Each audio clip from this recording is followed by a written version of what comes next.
కూర్చోండి కూర్చోండి అందరూ కూర్చొని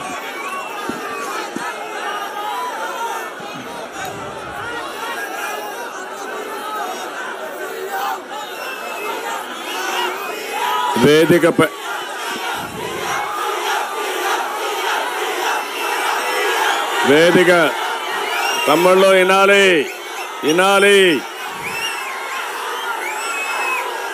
మళ్ళీ అరిసే టైం ఉంటుంది, గట్టిగా స్లోగన్స్ ఇవ్వచ్చు, డాన్స్ చేసే అవకాశం కూడా లాస్ట్ లో ఉంటుంది. ఇప్పుడు వినాలి, ఇప్పుడు ఇదే టైం.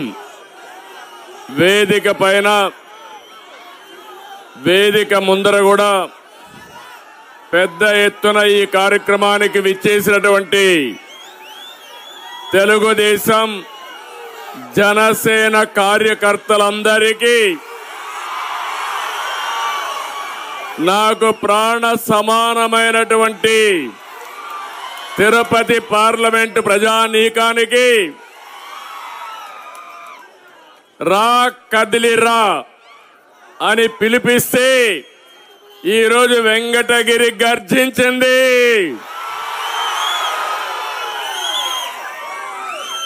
రాష్ట్రంలో రాజకీయ గాలి మారుతోంది. రాష్ట్రాన్ని రివర్స్ గేర్ లో పెట్టిన తుగ్లక్ పని అయిపోయింది. ఒకప్పుడిది నెల్లూరు జిల్లాలో ఉండి ఇప్పుడు తిరుపతికి వచ్చింది. వెంకటగిరి జిల్లా మారింది. మీ వెంకటగిరి రాత మారిందా తమ్ముళ్ళు అని మిమ్మల్ని అడుగుతున్నా. ఒక్క అభివృద్ధి జరిగిందా అని మిమ్మల్ని అడుగుతున్నా. ఎవరైనా ఆనందంగా ఉన్నారా అని మిమ్మల్ని అడుగుతున్నా. ఈ పాలన బాగా లేదని ఇప్పుడే చెప్పాడు ఆనం రామనారాయణ రెడ్డి గారు. మొట్టమొదటిసారిగా అధికార పార్టీలో ఉండి మీ పాలన బాగా లేదని చెప్పిన వ్యక్తి రామనారాయణ రెడ్డి గారు అని చెప్పి నేను మీకు తెలియజేస్తున్నా. మీది తప్పుడు పోకడని కూడా స్పష్టంగా చెప్పాడు. అక్కడి నుంచి ఒక సీనియర్ నాయకుడిని ఏ విధంగా ప్రవర్తించారో ఒక్కసారి మీరు ఆలోచించాలి. రామనారాయణ రెడ్డి గారికి ఒక రాజకీయ చరిత్ర ఉంది. ఎన్టీఆర్ కేబినెట్ లో, రాజశేఖర రెడ్డి కేబినెట్ లో పనిచేసిన వ్యక్తి.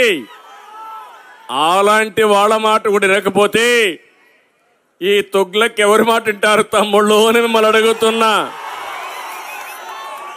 ఆయన అడిగింది మంత్రి పదవి కోసం కాదు, ఇంకోటి కాదు, ప్రజాహితం కోసం అడిగితే ఆయన అక్కడి నుంచి దూరం పెట్టే పరిస్థితి వచ్చింది. ఏ పని చేయకుండా పోయే పరిస్థితి వచ్చింది.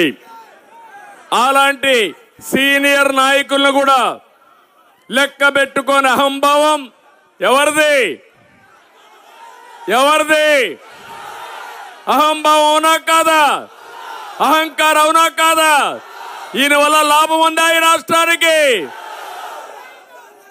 ఇక్కడ రామకృష్ణ గారు కూడా కాన్స్టిట్యున్సీ ఇన్ఛార్జిగా 5 ఏళ్ల నుంచి పోరాడాడు. ఆయన్ను కూడా మనస్ఫూర్తిగా మీ అందరి తరపున అభినందిస్తున్నానని చెప్పి నేను మీకు తెలియజేస్తున్నా.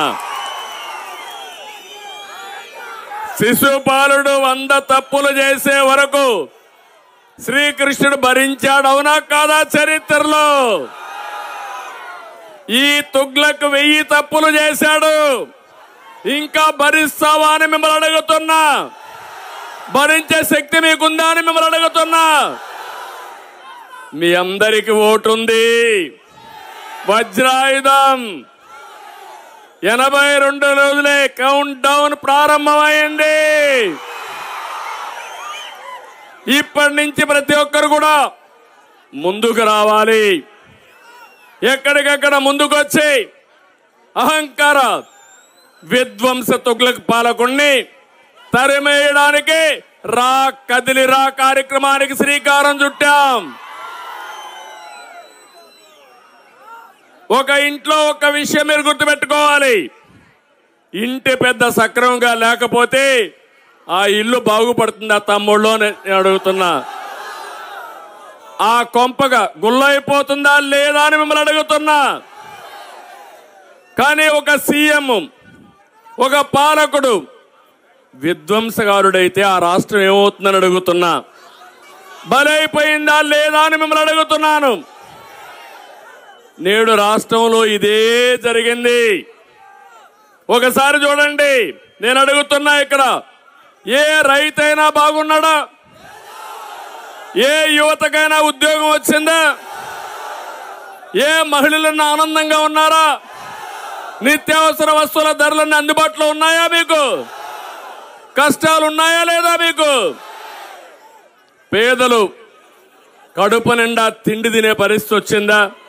నిన్నే సంక్రాంతి పండుగ అయింది, పండుగ కూడా చేసుకోలేకపోయాం. నేనుంటే సంక్రాంతి కానుక, క్రిస్మస్ గిఫ్ట్లు అన్ని ఇచ్చేవాడు, అన్ని పోయినా. ఈరోజు అన్నా క్యాంటీన్ లో 5 రూపాయలకే భోజనం పెట్టా, అది పోయింది. ఎవరా కాదా? ప్రభుత్వ ఉద్యోగులు బాగున్నారా? వాళ్ళ పని అయిపోయింది. ఇప్పుడు వాళ్ళకి కావాల్సింది జీతాలు పెంచమని అడిగే పరిస్థితులు లేరు. మొదటి తారీఖు జీతం వస్తుందా లేదా? అడిగితే మళ్ళా జైలు పోతాం కాబట్టి అడగకుండా రాజీ పడే పరిస్థితికి వచ్చారు. అవునా కాదా అని మిమ్మల్ని అడుగుతున్నా. వాళ్ళ పని అయిపోయింది.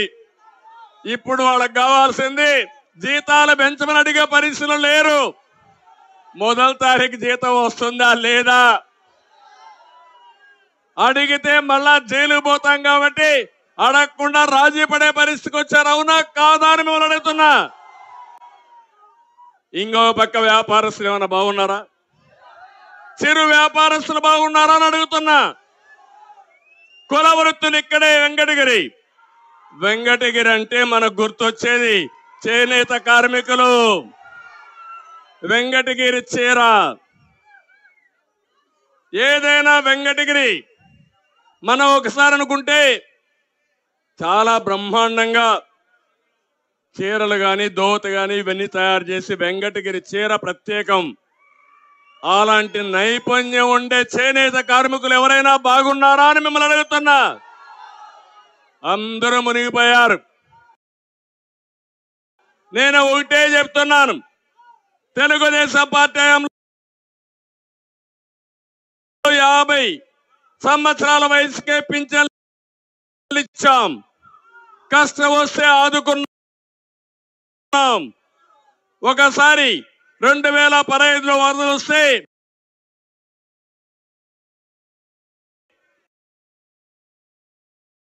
₹10,000 కుటుంబానికి ఇచ్చాం.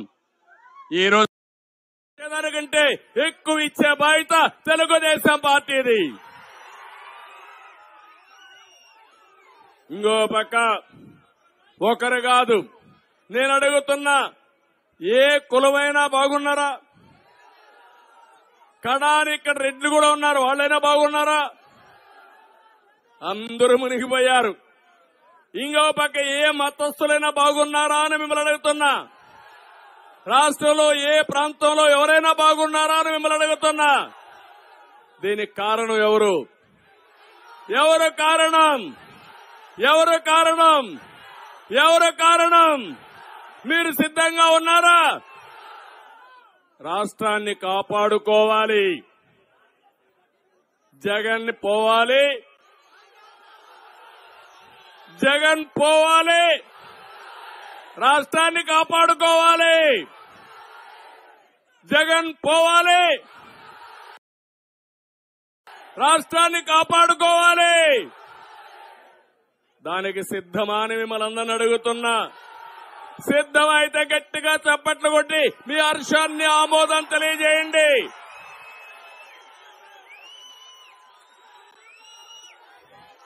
తమ్ముళ్ళు ఒకటే కాదు, ఇక్కడే మా యువత ఉన్నారు. నేను యువత కోసం తపన పడ్డాను, అవునా కాదా? 25 ఏళ్లకు మునుపు నేను మా యువతకు ఒక ఆయుధం ఇచ్చాను. అదే ఐటీ ఆయుధం. అది ఇప్పుడు వజ్రాయుధమైంది. ప్రపంచంలో ఎక్కడికి పోయినా నెంబర్ 1 ఎవరంటే తెలుగు యువత. దానికి కారణం తెలుగుదేశం పార్టీ. ఈసారి మీరు ఒకసారి ఆలోచిస్తే నేను ఈ ప్రాంతంలో తిరుపతి జిల్లాకు ప్రత్యేకంగా చెప్తున్నా. 2014లో సీఎం అవుతాను నేను ఆలోచించాను. తిరుపతి, నెల్లూరు, చెన్నైని ఒక హబ్గా తయారు చేయాలని. తిరుపతిలో ఒక విమానాశ్రయం ఉంది. నెల్లూరులో దగదర్తిలో ఇంకొక విమానాశ్రయానికి శ్రీకారం చుట్టాం. చెన్నైలో ఇంకొక విమానాశ్రయం ఉంది. కృష్ణపట్నం పోర్ట్ ఉంది. ఈ మూడు కలిపి ఒక ట్రై సిటీగా తయారు చేస్తే ప్రపంచంలోనే ఒక మేలైన ప్రాంతంగా తయారు చేయాలని నా కోరిక. దీన్ని కనెక్ట్ చేస్తూ రోడ్లన్నీ వేశాం. మీరు ఒకసారి చూస్తే తిరుపతిలో ఎలక్ట్రానిక్ హబ్ గా తయారు చేశాం. టీసీఎల్ వచ్చింది, జోహో వచ్చింది, సెల్కాన్, కార్బన్, డక్కన్ అనేక కంపెనీలు తీసుకొచ్చి వెంకటగిరి నుంచి కూడా ప్రత్యేకమైన బస్సులు వేసి తీసుకుపోతున్నారంటే అది తెలుగుదేశం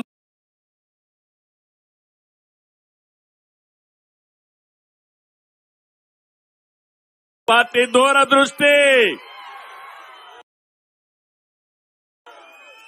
ఇంకో పక్కన ఈ ప్రాంతాన్ని ఒక ఆటోమొబైల్ హబ్ గా తయారు చేయాలనుకున్నాం. హీరో మోటార్స్ వచ్చింది, అపోలో టైర్స్ వచ్చింది. ఇంకో పక్కన మీరు చూస్తే రిపబ్లిక్ ఫోర్జ్ వచ్చింది. ఇవన్నీ తీసుకొచ్చి శ్రీ సిటీ కూడా అభివృద్ధి చేసి మీ అందరికీ ఉద్యోగాలు ఇవ్వాలంటే ఇతను వచ్చిన తర్వాత ఏం చేశాడో ఒక్కసారి మీరే ఆలోచించండి. ఇక్కడే ఏర్పేడు వెంకటగిరి మధ్యలో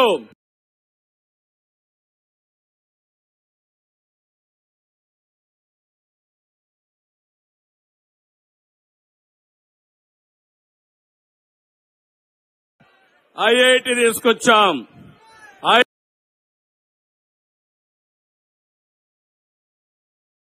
తీసుకొచ్చాం, ఐఐడిటి తీసుకొచ్చాం. తిరుపతిలో కాలేజీలున్నాయి. ఇవన్నీ కూడా ఉపయోగించుకుని భారతదేశంలోనే మంచి ఇన్స్టిట్యూషన్స్ అంతా తీసుకొచ్చి మీ పిల్లల్ని బాగా చదివించి మట్టిలో మాణిక్యాలైన ఈ పిల్లల్ని బాగా చదివిస్తే ప్రపంచాన్ని జయించే శక్తి ఈ పిల్లలకుంది. అదే నేను ఆలోచించాను.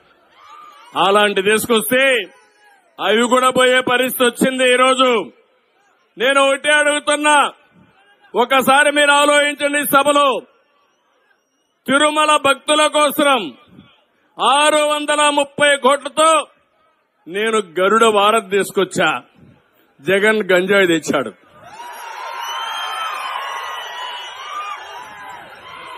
దాడి కూడా జరిగింది, అవి కూడా చెప్తాను. ఒక టెంపుల్ సిటీగా ప్రమోట్ చేసి బ్రహ్మాండంగా ముందుకు తీసుకుపోవాలంటే జగన్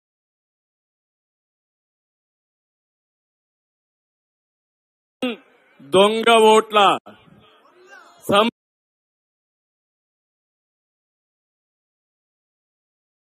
సంస్కృతి తీసుకొచ్చాడు తిరుపతిలో. ఈ రోజే మీరు చూస్తున్నారు ఏం జరిగిందో అవి కూడా చెప్తాను. మన ఉక్కు పాదంతో ఎర్ర చందనాన్ని అణిచివేసి అవునా కాదా అని మిమ్మల్ని అడుగుతున్నా. ఆ రోజు నా మీద పెద్ద దాడి కూడా జరిగింది, అవి కూడా చెప్తాను. ఇంకో పక్క ఈరోజు సాక్షాత్తు స్మగ్లర్కే చిత్తూరు ఎమ్మెల్యే సీట్ ఇచ్చేశారు. గొప్పోళ్ళగా తమ్ముళ్ళు, ఇంకా మీ అందరికి ఎవరికైనా రక్షణ ఉందా అని మిమ్మల్ని అడుగుతున్నా. అలాంటి పరిస్థితికి వచ్చాడు. నేను ఆ రోజు 16 లక్షల కోట్ల రూపాయలు పెట్టుబడులు ఒప్పందాలు చేస్తే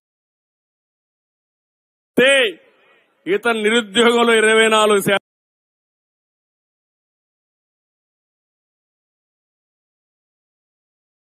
చేసి దేశంలో అందరికంటే వెనకాల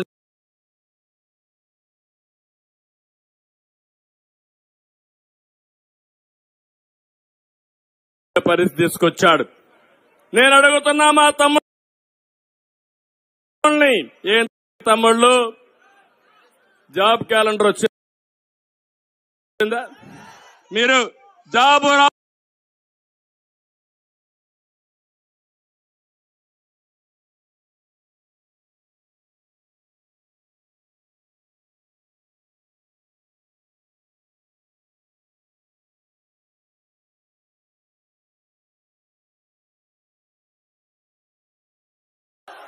ఏం చెప్పాడు ఆ రోజు?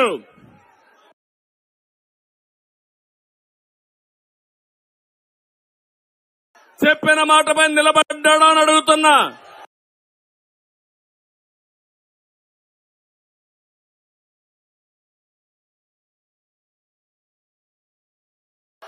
అన్ని పోయే పరిస్థితి వచ్చింది.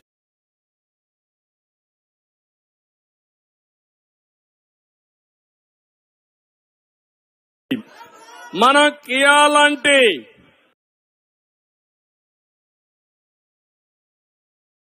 కారు ఫ్యాక్టరీని సౌత్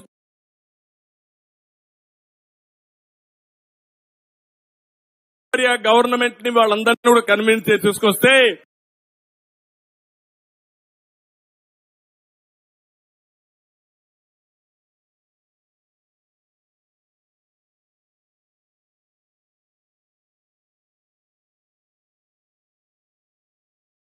మన దగ్గరుండే అమర్ రాజేందర్ వేశాడు ఈ యొక్క సైకో జగన్. మీరు జాబ్ రావాలంటే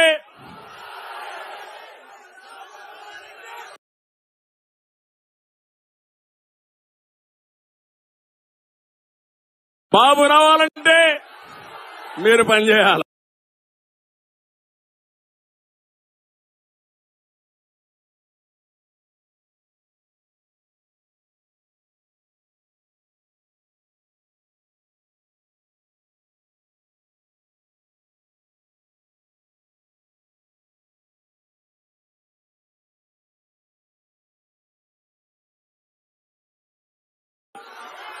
ఇంట్లో పడుకుంటే లాభం లేదు. ప్రతి ఏటా జాబ్ క్యాలెండర్ నాడు ఆ క్యాలెండర్ ఎప్పుడు ప్రింట్ అవుతుందో తెలుసా తమ్ముళ్ళు? ప్రింట్ అయిందా? టీడీఆర్ బాండ్లు ఇష్యూ చేశారు. విశాఖపట్నం లేకపోతే అన్ని సిటీస్ లో మీరు చూడండి, విజయవాడ, విశాఖపట్నం, తణుకు, గుంటూరు అన్ని సిటీల్లో చేశారు. దగ్గర 25,000 కోట్ల రూపాయలు బాండ్లు ఇష్యూ చేశారు. అంటే 25,000 కోట్ల రూపాయలు దోచుకున్నారు. తెలుగుదేశం వస్తానే, జనసేన వస్తానే ఎంక్వైరీ చెప్పిస్తా, వీళ్ళని బోనెక్కిస్తా, తప్పకుండా అలాంటి వాళ్ళని శిక్షించే బాధ్యత మంది. ఇది ఒక ఉదాహరణ. రెండో ఉదాహరణ,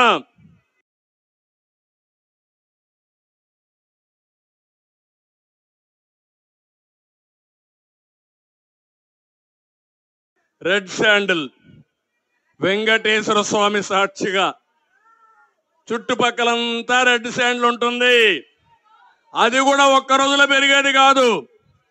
50 ఏళ్ళు 60 ఏళ్ళు పెరిగితే బాగా ఉడ్డేర్పడి సీజన్డ్ అయి దాంట్లో వాల్యూ వస్తుంది. అలాంటి రెడ్ శాండిల్ వీళ్ళకు ఆర్థిక వనరులుగా తయారైనాయి. స్మగ్లర్స్ ని ప్రమోట్ చేశారు. ఒకప్పుడు మీరు చూస్తే నేను రెడ్ శాండిల్ కోసం నిర్మోహమాటంగా ఉక్కు పాదం మోపాను. ఆ రోజు రెడ్ శాండిల్ ఎవరైతే స్మగిల్ చేస్తారో 32 మంది కూడా చనిపోతే నేను ఆ రోజు చెప్పాను, ఇది నా తప్పు కాదు, ఎవరు రావద్దండి, దీన్ని కాపాడే బాధ్యత నాదని నేను చెప్పి గట్టిగా ముందుకు పోయాను మీకోసం. ఈ రోజు 5 ఏళ్లలో ఎక్కడైనా ఒక్క దిక్కడైనా పట్టుకున్నారా అని మిమ్మల్ని అడుగుతున్నా. దొంగ వ్యాపారం చేసే వాళ్ళందరికీ రెడ్ కార్పెట్ వేశారు. తిరుపతిలో చేస్తే పోలీస్ ఎస్కార్ట్లు పెట్టి ఎక్కడికి పంపించాలనో అక్కడికి పంపిస్తున్నారంటే వీళ్ళు మనుషులా రాక్షసులా అని మిమ్మల్ని అడుగుతున్నా. దేవుడు క్షమిస్తాడా అని మిమ్మల్ని అడుగుతున్నా. ఇప్పుడే నరసింహ యాదవ్ చెప్పాడు, వెంకటేశ్వర స్వామి దేవాలయం ఎంత అపవిత్రమైపోతా ఉంది తమ్ముళ్ళు. ఈరోజు మనం రామాలయం అయోధ్యలో 490 సంవత్సరాల తర్వాత రామాలయం కడుతున్నామని దేశం అంతా చాలా ఉత్సాహంగా చూస్తా ఉంటే వెంకటేశ్వర స్వామి కలియుగ దేవుడు, న్యాయాన్ని ధర్మాన్ని కాపాడే వ్యక్తి, తప్పు చేస్తే ఎప్పుడో కాదు ఈ జన్మలోనే శిక్ష వేసే వ్యక్తిని ఆ దేవాలయాన్ని అపవిత్రం చేస్తున్నారు. నాకు ఇంటి దైవం.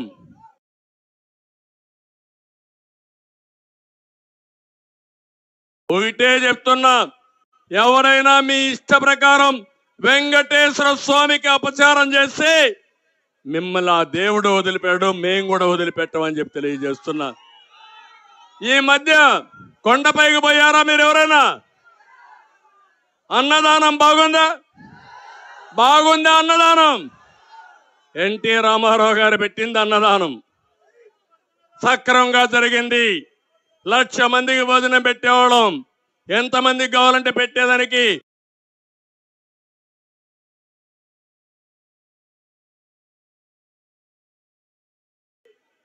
కార్పస్ ఫండ్ కూడా వచ్చింది. నేనే ప్రాణదానం ప్రారంభించాను. ఆ రోజే నా మీద పెద్ద దాడి జరిగింది. ఆ వెంకటేశ్వర స్వామి నన్ను కాపాడాడు, మళ్ళీ రాష్ట్రాన్ని కాపాడడం కోసం. అలాంటి తిరుమల తిరుపతి దేవస్థానాన్ని అపవిత్రం చేసే పరిస్థితికి వచ్చారు. అందుకే మిమ్మల్ని అందరినీ కోరుతున్నా, ఒక రెడ్ శాండిల్ వ్యాపారం చేసే స్మగ్లర్లకి ఒక డెన్ గా తయారయ్యే పరిస్థితి వచ్చింది. అది నా ఆవేదన. వీళ్ళకు ఆర్థిక వనరులుగా తయారైనాయి. స్మగ్లర్స్ ని ప్రమోట్ చేశారు. ఒకప్పుడు మీరు చూస్తే నేను రెడ్ శాండిల్ కోసం నిర్మోహమాటంగా ఉక్కు పాదం మోపాను. ఆ రోజు రెడ్ శాండిల్ ఎవరైతే స్మగిల్ చేస్తారో 32 మంది కూడా చనిపోతే నేను ఆ రోజు చెప్పాను, ఇది నా తప్పు కాదు, ఎవరు రావద్దండి, దీన్ని కాపాడే బాధ్యత నాదని నేను చెప్పి గట్టిగా ముందుకు పోయాను మీకోసం. ఈ రోజు 5 ఏళ్లలో ఎక్కడైనా ఒక్క దిక్కడైనా పట్టుకున్నారా అని మిమ్మల్ని అడుగుతున్నా. దొంగ వ్యాపారం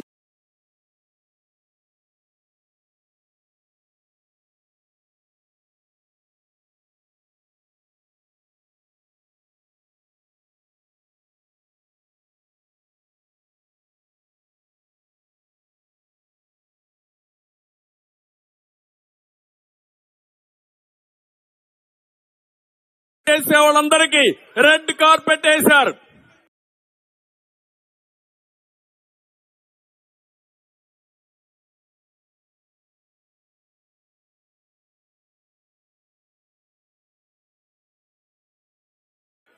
తిరుపతిలో చేస్తే పోలీస్ ఎస్కార్ట్లు పెట్టి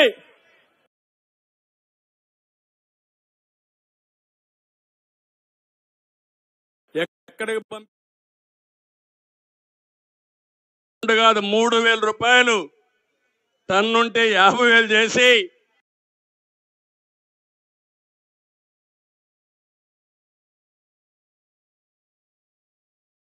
మొత్తం అమ్మేసే పరిస్థితి వచ్చారు. అక్రమ మైనింగ్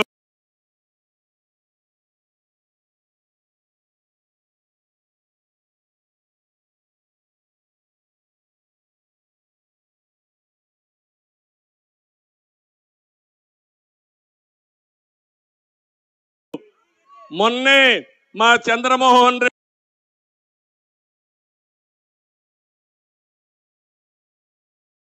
ప్రజా సంపద సమాజానికి ఉపయోగించాలి.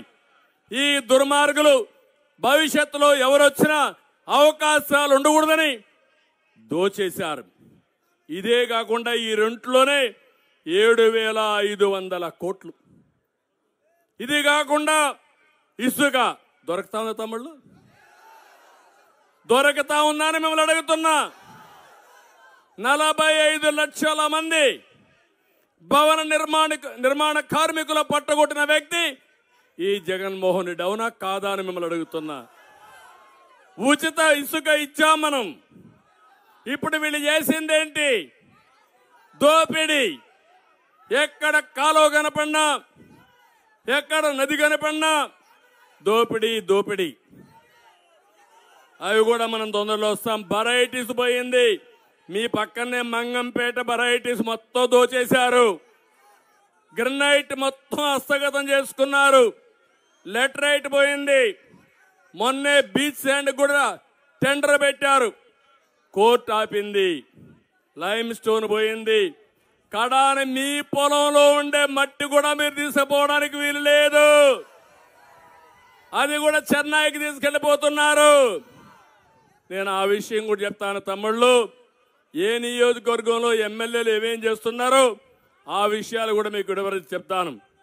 ఇప్పుడు ఇవన్నీ జరిగిన తర్వాత జగన్మోహన్ రెడ్డికి ఓటమి భయం పట్టుకునింది. ఓడిపోతామనేది అయిపోయింది.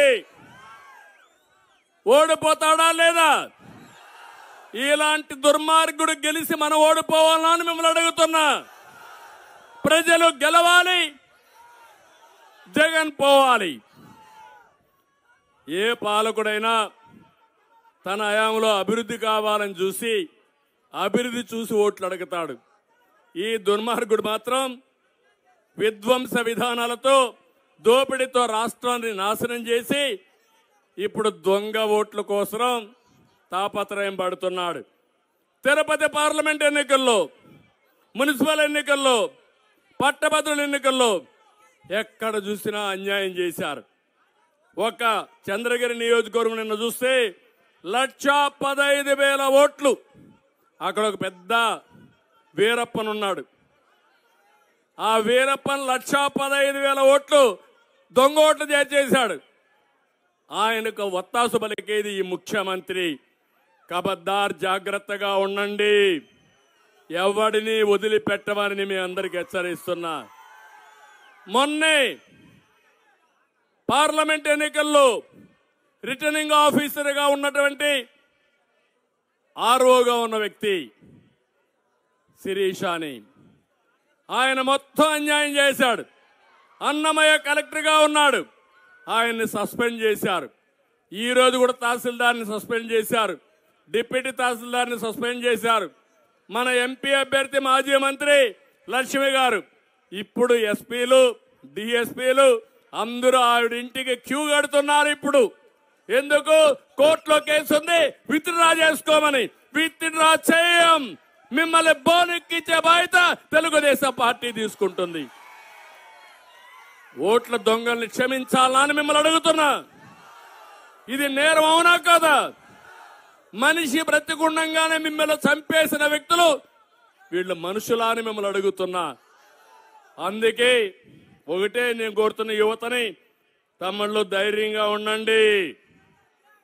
ఊరూరులో యువత ఒకటి కావాలి. దుర్మార్గుల రైళ్లు గుండెల్లో రైళ్లు పరిగెత్తించాల్సిందిగా నేను మిమ్మల్ని అందరినీ కోరుతున్నా. ఇంకో పక్క ఈ ప్రభుత్వం ఎలాంటి ప్రభుత్వం అంటే పెండింగ్ బిల్లులు, కాంట్రాక్టుల ఆత్మహత్యలు, ఉద్యోగాలకు ఉపాధి గండి. నేను ఒకటే మీరు గుర్తుపెట్టుకోవాలి, ఈ ప్రభుత్వం వల్ల నష్టపోని వర్గం లేదు, నష్టపోని గ్రామం లేదు, నష్టపోని వ్యక్తి కూడా లేడు. కడాన 10 మందికి ఉద్యోగాలు కల్పించే కాంట్రాక్టర్లు ఆత్మహత్యలు చేసుకునే పరిస్థితికి వచ్చారు. 95,000 కోట్ల రూపాయలు బకాయిలున్నాయి. 43 మంది కాంట్రాక్టర్లు ఆత్మహత్యలు చేసుకున్నారు. కడాన వైసీపీ సర్పంచ్ కూడా ఆత్మహత్య చేసుకున్నాడు బిల్లు రాక. ఇలాంటి ప్రభుత్వం మనకు అవసరమా అని మిమ్మల్ని అడుగుతున్నా. ఇలాంటి దుర్మార్గమైన ప్రభుత్వం. అందుకే ఒకప్పుడు ప్రభుత్వాలు కాంట్రాక్టర్ని బ్లాక్ లిస్ట్ లో పెట్టేవాళ్ళం. ఇప్పుడు కాంట్రాక్టర్లు ప్రభుత్వాన్ని బ్లాక్ లిస్ట్ లో పెడుతున్నారు. టెండర్ పిలిస్తే ఎవడు రావడం లేదు. రివర్స్ టెండర్ అనే పేరు పెట్టి రాష్ట్రాన్ని రివర్స్ గేర్ లో నష్టపరిచిన వ్యక్తి ఈ జగన్మోహన్ రెడ్డి అని చెప్పి కూడా నేను మీకు తెలియజేస్తున్నా. జగన్మోహన్ రెడ్డి కాంట్రాక్టర్ ని బ్లాక్ లిస్ట్ లో పెట్టేవాళ్ళం. ఇప్పుడు కాంట్రాక్టర్లు ప్రభుత్వాన్ని బ్లాక్ లిస్ట్ లో పెడుతున్నారు. టెండర్ పిలిస్తే ఎవడు రావడం లేదు. రివర్స్ టెండర్ అనే పేరు పెట్టి రాష్ట్రాన్ని రివర్స్ గేర్ లో నష్టపరిచిన వ్యక్తి ఈ జగన్మోహన్ రెడ్డి అని చెప్పి కూడా నేను మీకు తెలియజేస్తున్నా. జగన్మోహన్ రెడ్డికి సిగ్గు లేదు, కానీ మీకు నాకో సిగ్గుంది. అవునా కాదా అని అడుగుతున్నా. మనకు ఇప్పుడే జనసేన అధ్యక్షుడు చెప్పాడు, వేరే రాష్ట్రాలకు పోతే అడుగుతున్నారు మీ రాజధాని ఏదని. తమిళనాడులో పోతే గర్వంగా చెప్తారు మా రాజధాని చెన్నై అని. తెలంగాణకి వెళ్తే హైదరాబాద్ అని గర్వంగా చెప్తారు. దాంట్లో నా యొక్క కృషి కూడా ఉంది. బెంగళూరు పోతే, కర్ణాటకకు పోతే మా రాజధాని ఏమిటంటే బెంగళూరు అని చెప్తాడు. నేను అడుగుతున్నా, ఇప్పుడు మీ రాజధాని ఏది? ఏది మీ రాజధాని? ఏది మీ రాజధాని? మూడు ముక్కలాట ఆడేశాడు. మనం మొత్తం దివాలా తీశాం. ఇలాంటి దుర్మార్గుడు ఈ వ్యక్తి. ఇతను మాట్లాడితే ఒక మాట మాట్లాడుతూ ఉంటాడు. మడమ తిప్పను, మాట తప్పను. ఇది ఊత పదం. అతనికి అవునా కాదా? వెంకటగిరి కోట నుంచి అడుగుతున్నా, దీనికి సమాధానం చెప్పండి.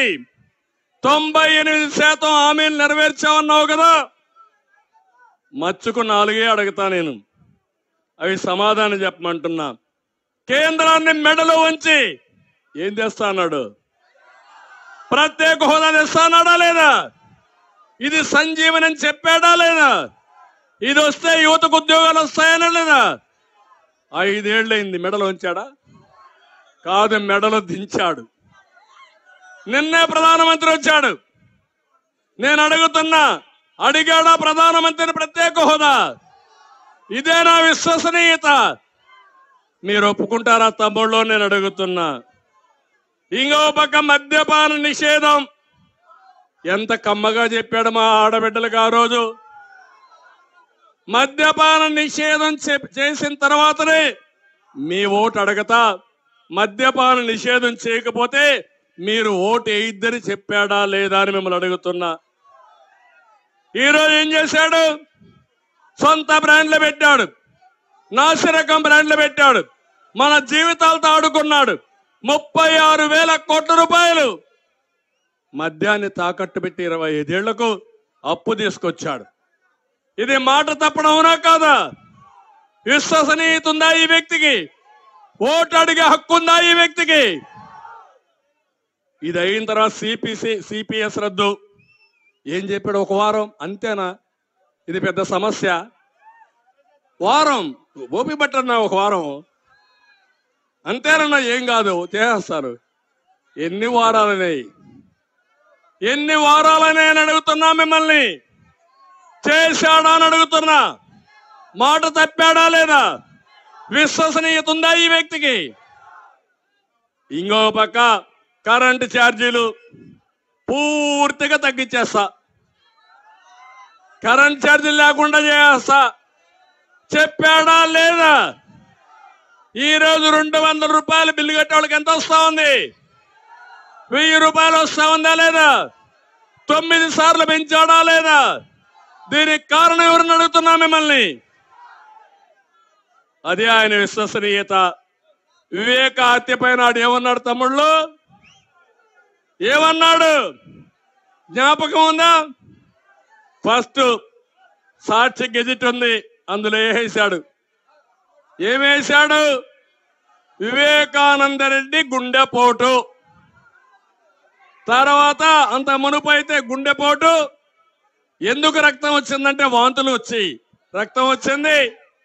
ఆ తర్వాత పోస్ట్ మార్టం వచ్చిన తర్వాత ఇది గొడ్డలి పోటును ఒప్పుకొని నా పేరు తీసుకొచ్చాడు దుర్మార్గుడు. నారాసుర రక్త చరిత్ర వాళ్ళకు ఒక పేపర్ ఉంది, దాంట్లో రాసేశాడు. ఇప్పుడు ఏం చేశాడు? చెల్లెల పైనే, వివేకానందరెడ్డి కూతురు పైనే కేసులు పెట్టే పరిస్థితి వచ్చాడు. అది ఇతని యొక్క విశ్వసనీయత. ఇంకో పక్క జగనన్న బాణం ఏమైంది? ఈరోజు రివర్స్ గా వచ్చింది. ఏంటి కారణం? ఇదేనా మీ విశ్వసనీయత? అంటే దీనికంటే దుర్మార్గం ఇంకేం కావాలని అడుగుతున్నా. అందుకని ఈరోజు ఒక్క విషయం గుర్తుపెట్టుకోండి. ఇతని విశ్వసనీయత ఎంత భయంకరం అంటే దుర్మార్గంగా 29 మంది ఎస్సీలు ఎమ్మెల్యేలుగా ఉంటే 29 మందిని మార్చేశాడు. ఈ ఊర్లో చెత్త ఇంకొక ఊరికి, ఆ ఊర్లో చెత్త మీ ఊరికి, మిమ్మల్ని మోసం చేసి ఓట్లు వేయించుకొని మళ్ళా మొత్తాన్ని ఫినిష్ చేయడానికి. ప్రజాప్రతినిధికి వాల్యూ ఉందా తమ్ముళ్ళు? మిమ్మల్ని అడుగుతున్నా. ఎప్పుడు కూడా మనం గుర్తుపెట్టుకుంటాం, ఈయన ఒక నాయకుడు, ఆ నాయకుడు ప్రజాభిప్రాయాన్ని చూరగొంటేనే ఎన్నికలు నిలబడతాడు. ఇదొక పార్టీ, ప్రజాస్వామ్యంలో కొన్ని హామీలు ఇస్తాం, సుపరిపాలన చేస్తాం, తిరిగి ఆ హామీలు నిలబెట్టుకుంటాం, అప్పుడే ఆ పార్టీకి ఓట్లేస్తారు. ఇప్పుడు మోసం చేసి ఓట్లు వేయించుకోవాలనుకుంటున్నాడు. నాకు ఒకటి జ్ఞాపకం వస్తుంది, ఇక్కడికి వస్తే సుమతి శతకం చిన్నప్పుడు చదివా, ఈ మధ్య చదవలా, ఇప్పుడు చదువుకుంటున్నాం. మళ్ళా కనకపు సింహాసనమున సునకమును కూర్చుండబెట్టి శుభ లగ్నమున దొనరగ బట్టము కట్టిన వెనుకటి గుణమేల మాను వినరా సుమతి. దీని అర్థమైందా మీకు? మంచి ముహూర్తం చూసి ఒక కుక్కను తీసుకొచ్చి సింహాసనం మీద కూర్చుని పెట్టి రాజుగా పట్టాభిషేకం చేస్తే దాని బుద్ధి మారుతుందా తమ్ముళ్ళు? ఏం చేస్తాదా కుక్క? సింహాసనాన్ని పాడు చేస్తుంది. అవునా కాదా? అందుకే మళ్ళా మీరు అన్ని దిక్కులు చెప్పాలి. కనకపు సింహాసనమున సునకమును కూర్చుండబెట్టి శుభ లగ్నమున దొనరగా బట్టము కట్టిన వెనుకటి గుణమేల మాను వినరా సుమతి. ఆ రోజు మీకు అందరికీ తెలుసు, ఈయన ఒక ఫ్యాక్షన్ లీడర్ అని, నేరస్తుడని తెలుసు, మానసిక రోగి అని తెలుసా లేదా మీకు? కానీ ఒక్కసారి అన్నాడు, ముచ్చటపడిపోయారు. తల మీద చేయి పెట్టాడు, ఒక్క ఛాన్స్ అన్నాడు, తల మీద చేయి పెట్టాడు, బుగ్గల్ని విరాడు, మీరంతా కూడా ఐస్ అయిపోయారు. ఈ రోజు మనం అంతా కూడా ఆహుతి అయిపోయాం. అవునా కాదా అని మిమ్మల్ని అడుగుతున్నా. అందరూ నష్టపోయాం. అందుకే నేను మిమ్మల్ని అందరినీ ఒకటే కోరుతున్నా.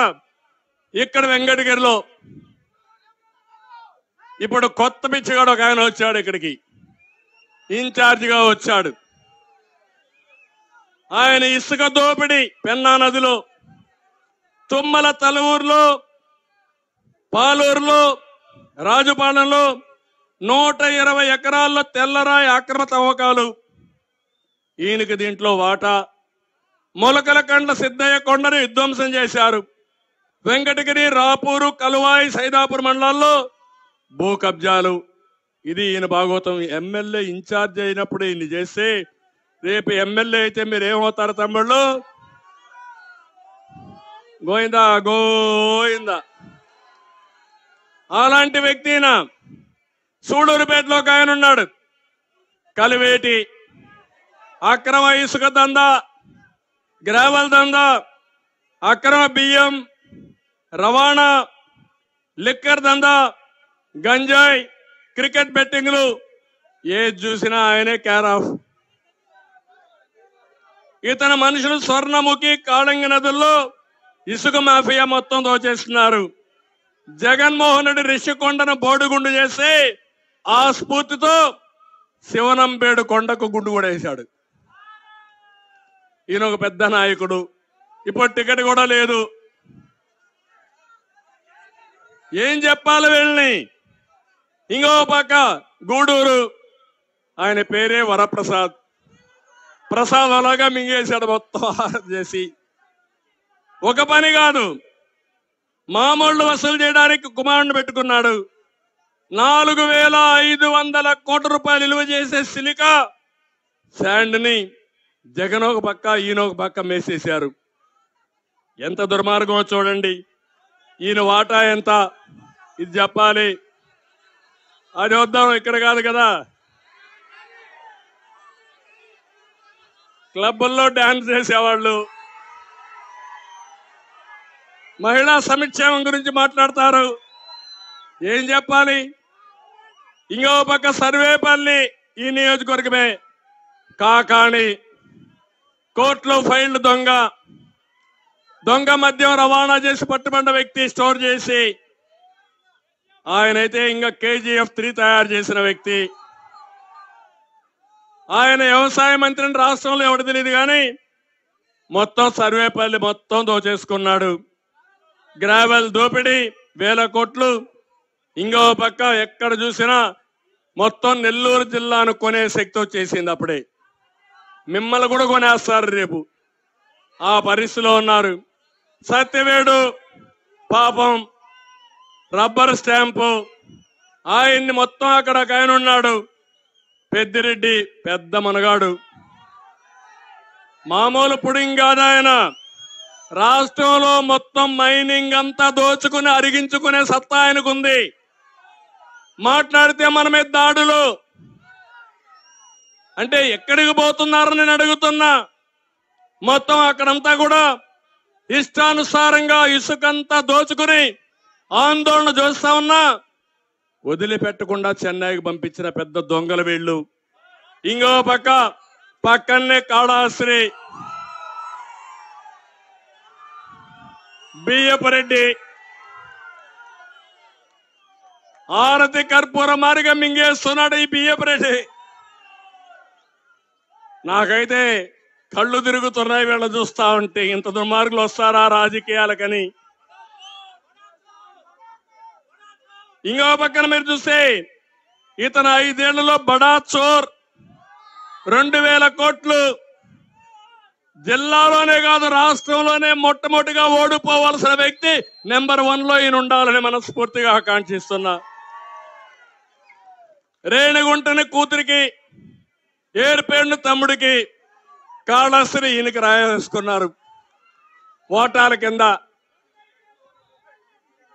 మనం అంతా కూడా పెద్ద ఎత్తున పరిశ్రమలు తీసుకొస్తే పరిశ్రమలన్నీ మామూలు వసూలు చేసే పరిస్థితికి వచ్చారు. తిరుపతి ఎమ్మెల్యే బోమన మొన్నటి వరకు నాస్తికుడు, ఇప్పుడు ఎక్కడ లేని పంగనామాలు పెట్టుకొని తిరుగుతూ ఉంటాడు ఎగ్జిబిషన్ కోసం. దేవుడికే అన్యాయం చేయాలనుకుంటున్నాడు కానీ దేవుడికి అన్యాయం చేస్తే ఎట్టి పరిస్థితుల్లో వీళ్ళు బాగుపడ్డరు. తిరుపతి ఈయనకు, తిరుమల ఆయన ఒక ఆయన పెద్ద ఆఫీసర్ ఉన్నాడు. ఎవరు ఆయన పోయాడు. ఇప్పుడు నేను పేరు చెప్పను, మీకందరికీ తెలుసు. ఆయన పని ఏంటంటే వెంకటేశ్వర స్వామిని అడ్డం పెట్టుకుని పైరివులు చేసి కేసులు లేకుండా చేయాలి, పైరివులు చేయాలనే వ్యక్తి ఈవోగా పనికొస్తాడు ఆ తమ్ముళ్ళు అని మిమ్మల్ని అడుగుతున్నా. ఒక ఈవోని వేసేటప్పుడు సీనియర్ ఐఏఎస్ ఆఫీసర్లు వేస్తారు. ఎందుకంటే వాళ్ళ జీవితంలో ఒక ఆశ, ఒక కోరిక, కనీసం ఒక 2-3 సంవత్సరాలు స్వామికి సేవ చేస్తే వాళ్ళ జీవితంలో వెలుగు వస్తుంది, మంచి జరుగుతుందని అందరూ ఆశిస్తారు.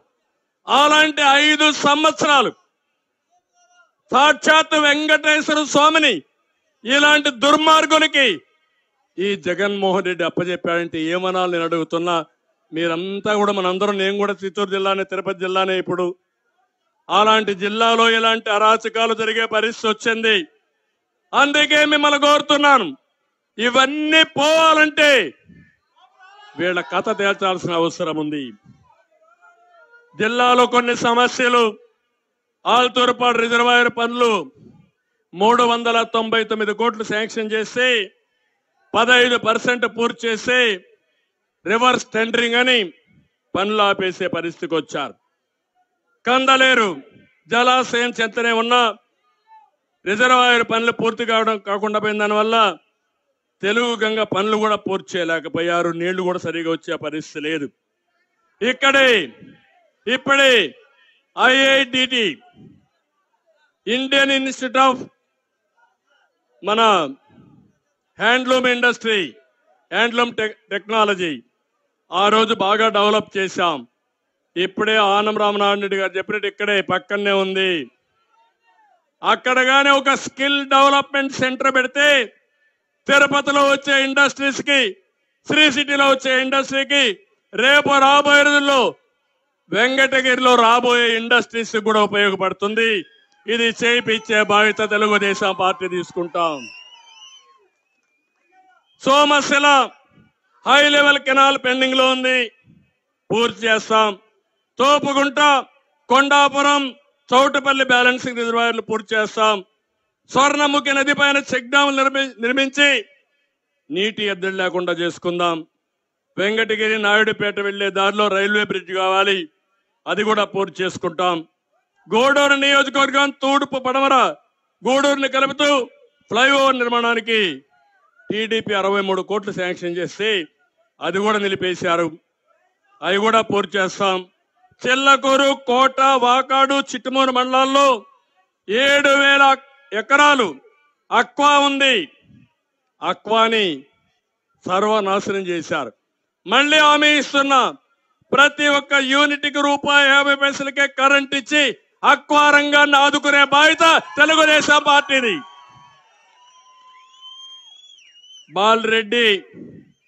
బాలిరెడ్డిపాళెం, గంగనపాళెం మధ్య స్వర్ణముఖి నది పైన బ్రిడ్జి కావాలన్నది కూడా చేస్తాం. నేను ఒకటే మిమ్మల్ని అందరినీ కోరుతున్నా, నేను గాని తెలుగుదేశం పార్టీ గాని జనసేన గాని మేము వచ్చింది అధికారాన్ని ఆశించి కాదు, ఈ రాష్ట్రాన్ని కాపాడుకోవాలి. నేను చూడని అధికారం ఏమీ లేదు నాకు. తెలుగు జాతిలో 45 సంవత్సరాలు నన్ను గౌరవించారు. ఏ నాయకుడికి దక్కని గౌరవం దక్కింది. సమైక్య ఆంధ్రప్రదేశ్ లో 9 సంవత్సరాలు ముఖ్యమంత్రిగా ఉన్నా, నవ్య ఆంధ్రప్రదేశ్ లో 5 ఏళ్ల ముఖ్యమంత్రిగా ఉన్నా, 15 సంవత్సరాలు ప్రతిపక్ష నాయకుడిగా ఉన్నా. ఈ రోజు నేను మీకు రుణపడున్నా. ఈ రాష్ట్రాన్ని కాపాడుకోవడానికి ఎలాంటి త్యాగానికైనా నేను సిద్ధంగా ఉన్నా. అందుకే మీ అందరికీ బాబు షూరిటీ భవిష్యత్ గ్యారంటీ ఇచ్చా. అందులో కొత్త కార్యక్రమానికి నిన్నే 28వ వర్ధంతి సందర్భంగా మన నాయకుడి వర్ధంతి సందర్భంగా నేను ఇచ్చిన హామీ కుటుంబ వికాసం. ప్రతి ఒక్క కుటుంబాన్ని పేదరికం నుంచి పైకి తీసుకొచ్చే బాధ్యత నాది. ఏది చేసినా పేదవాళ్లతోనే ఉంటా. అదే సమయంలో పేదరికం నుంచి పైకి వచ్చిన తర్వాత పేదవాళ్ళని ధనికులు చేసే కార్యక్రమానికి శ్రీకారం చుడతా. ఇది మహత్తరమైన కార్యక్రమం. సంపద సృష్టించాం సంస్కరణ ద్వారా. ఇప్పుడు నా ఆలోచన కుటుంబ వికాసం కోసం ప్రపంచంలో ఉండే తెలుగు వాళ్ళందరినీ కూడా రమ్మంటున్నా, చేయూతనిమ్మంటున్నా. అందరం కలిసి ఈ రాష్ట్రంలో పేదరికం లేని సమాజాన్ని నిర్మాణం చేద్దాం. ఒకప్పుడు జన్మభూమి చేశాం, ఆ రోజు గ్రామం పిలుస్తుంది రమ్మన్నాను. ఈ రోజు నేను పిలిచేది ప్రతి ఒక్క వ్యక్తి రండి, ఇద్దరం కలిసి నడుద్దాం, ఈ పేదవాళ్ళకు అండగా ఉందాం. సమాజం మారుతా ఉంది, కానీ పేదవాళ్ళు నిరుపేదలుగా ఉన్నారు. ఆర్థిక అసమానతను తగ్గించే ఉద్యమానికి శ్రీకారం చుడతాం. దీనికి మీరందరూ అర్థం చేసుకొని నిండు మనసుతో ఆశీర్వదించండి. నా ఆలోచన స్వర్ణయుగం, జగన్ ఆలోచన రాతి యుగం. రాతి యుగం కావాలన్నా స్వర్ణయుగం కావాలన్నా మీరు మీ కుటుంబాలు ఆనందంగా ఉండాలి. అలాంటి స్వర్ణయుగం రావాలంటే ఇప్పుడు అడుగుతున్నా, రా కదిలిరా. నేను రాతి యుగం పోవాలంటే పిడికిలు బిగించి చెప్పాలి, రా కదిలిరా అని. రాతి యుగం పోవాలి. ఇంకా పౌరుషంగా మాట్లాడాలి. ఇంకా మీకు ఎక్కడో ఒక గిల్టీ భయం ఉంది, ఏదో కేసు పెడతారో ఏదో అని. ఇంకా భయపడుతున్నారా మీరు? భయపడతారా మీరు?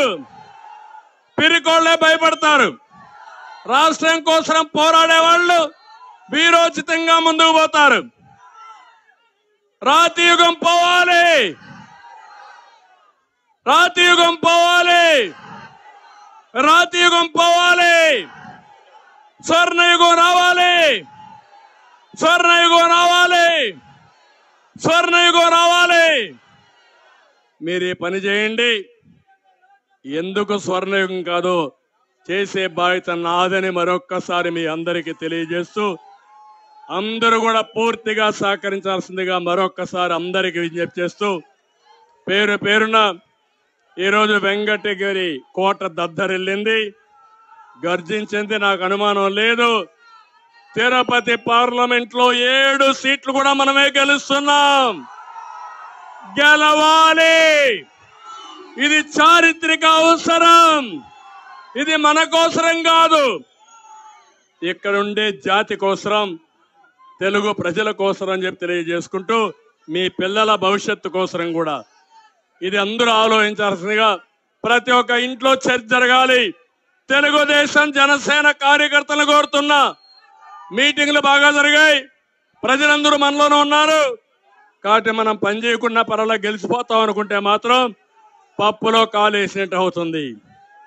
ఈ రోజు నుంచి 82 రోజులు మీరు పనిచేయండి, ప్రజలతోనే ఉండండి, తర్వాత మీ రుణం తీర్చుకునే బాధ్యత మాదని మరొక్కసారి మీ అందరికీ తెలియజేస్తూ, వెంకటగిరికి వచ్చినప్పుడు మీరు చూపించిన అభిమానానికి పేరు పేరున నమస్కారాలు, ధన్యవాదాలు. జై హింద్.